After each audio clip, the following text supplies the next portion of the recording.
Okay, I am so nervous and shaking. Trigger warning,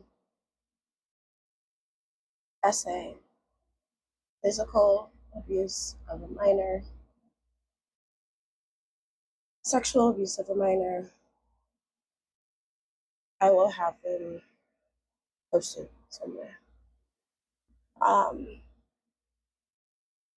this feels so awkward. Okay, I have my laptop because though I can recount everything from memory, I would prefer not to. It flashes behind my eyes like pictures. So I want to start by saying BTS saved my life. And I know that a lot of ARMY feel that way, but here's my story. Um, I just want to preface this with these are my feelings and mine alone. The others involved in this reaccountment of what happened, I know, see it differently. This is not about them. And if they see this, I love what we have now. But once upon a time, I resented you so much, my dreams became plagued with killing us all. That sounds horrible. Though those were my feelings, I fought for you and I lived for you.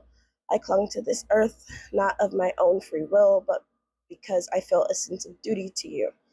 If you watch all of this, please wait until the end and I can tell you my grievances, or you can scroll.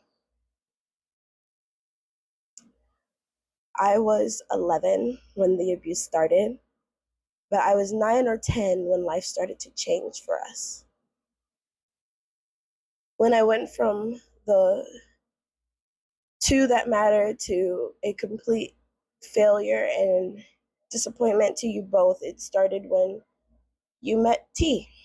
And T and my sister were so close. He and his family preferred her to me, and we all knew it. It's like seeing them treat her better unlocked the bias within you. I was the idiot that was failing classes with not enough A's, but one too many D's on my report card. I remember constantly hearing D's are for dummies, and F doesn't stand for fan fucking tastic. However, though I messed up, you still praised my voice, the one talent my sister didn't naturally have. That was enough, though. We still had good days. Then that ended with a lot of drama that we as kids shouldn't have seen. Um, and you decided to leave that person.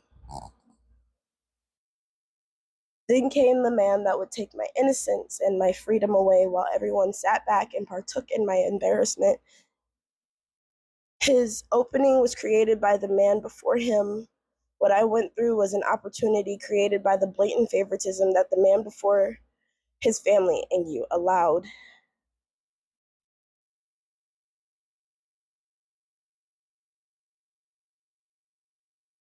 It was August. We walked to the store and he asked me about the favoritism T showed my sister, making it seem like he understood my pain, explaining that he was treated just like me, forgotten, the one that was the black sheep and almost felt unwanted. He told me that I could have what she had. In fact, I could have more. I could have the world. All I had to do was help him with a few things sometimes. And of course, I agreed, thinking it was just extra chores, that it was nothing.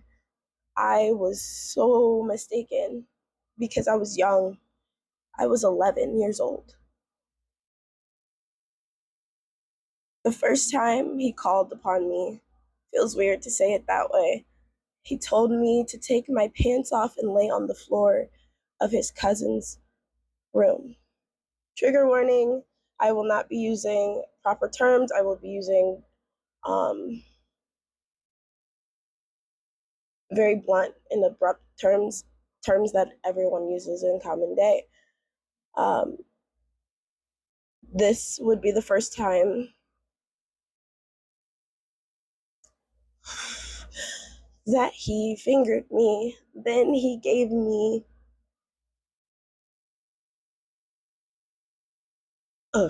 head. But all he said was, suck it. He gave me a piece of candy so I didn't taste him. I was 11 years old. He left and went back to our hometown. While he was gone, I got caught stealing a bag of chips. I was almost 12. That's a whole side story that I will put in its own story. For the next few months, it felt like just like I remembered when it was just the three of us. Everything was perfect, no arguments, no unnecessary punishments, no isolation. It was bliss until one day we opened our door to find him standing there. I'm sure I felt a lot of feelings, but I can't completely think of them. I think I've stuffed them away because I can't remember. As if on cue, it didn't take long before the note started up. My peace destroyed, and my summer would be spent in the house under any circumstances. This is also the year that he asked the question that I'd been fearing: can we have sex?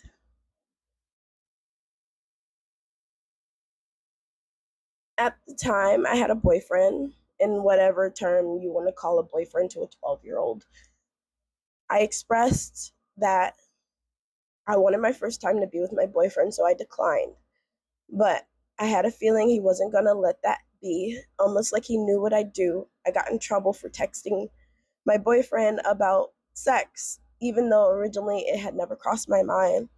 He made me stand in the middle of the floor and hold books above my head as punishment.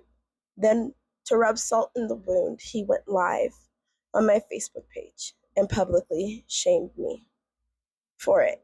I still have the video. I will put the video in the next one. For the rest of my middle school career, I was bullied.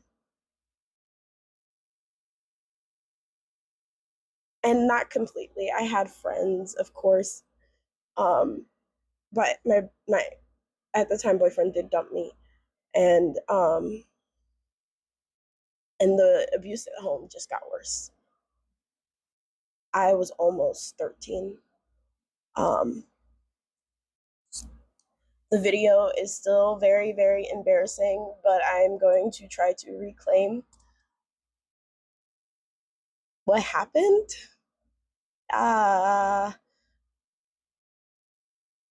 So I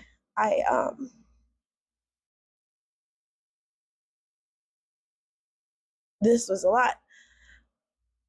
I will go ahead and break it down as questions are asked.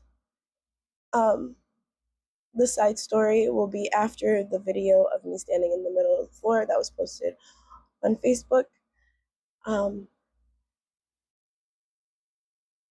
And to all the people who watched that video and who were my family, who were supposed to protect me and didn't, it still hurts.